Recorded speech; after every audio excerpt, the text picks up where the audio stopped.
کا اس قدر اہتمام کیا ہے، اسلام نے علم اور معرفت کی اس قدر تلقین اور ترغیب دی ہے، اس کا اس قدر زیادہ اہتمام کیا ہے کہ یہ جتنے بھی آج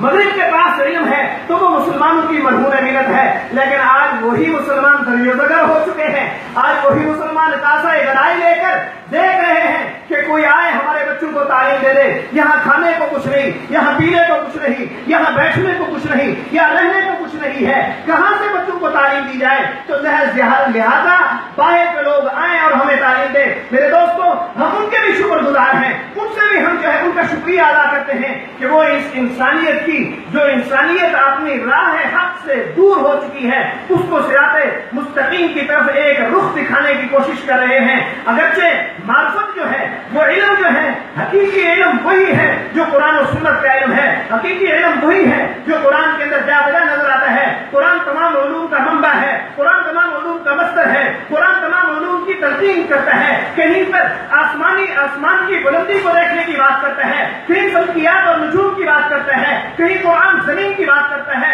کہیں قرآن ماحولیات کی بات کرتا ہے، کہیں قرآن حکایات اور تاریخ اور جغرافیہ کی بات کرتا ہے، کہیں قرآن ریاضی کی بات کرتا ہے، کہیں قرآن سائنس کی بات کرتا ہے، کہیں قرآن طب کی بات کرتا ہے۔ یہ تمام علوم طبیعہ اور علوم عقلیہ اور علوم نقلیہ کا منبع اور مصدر جو ہے وہ قرآن کریم ہے، وہ احادیث نبویہ ہے، لیکن افسوس ہے کہ تعصب ہے کہ پریشانی ہے، سوء اتفاق ہے کہ مسلمان مرور زمانے کے تھپیڑوں کی وجہ سے وہ اپنی عیش و عشرت کے اندر اس قدر مگن ہو گیا ہے، بے پرواہ ہو گیا ہے، غافل ہو گیا ہے کہ مال و متاع کو کما رہا ہے، مگر اپنے اور اپنی اولاد اور اپنی انسانیت کی فلاح و بہبود اور نجات کے لیے جو اس کو کوشش کرنی چاہیے، جو جدوجہد کرنی چاہیے، جو اس کو محنت اور لگن کرنی چاہیے، اس سے وہ پس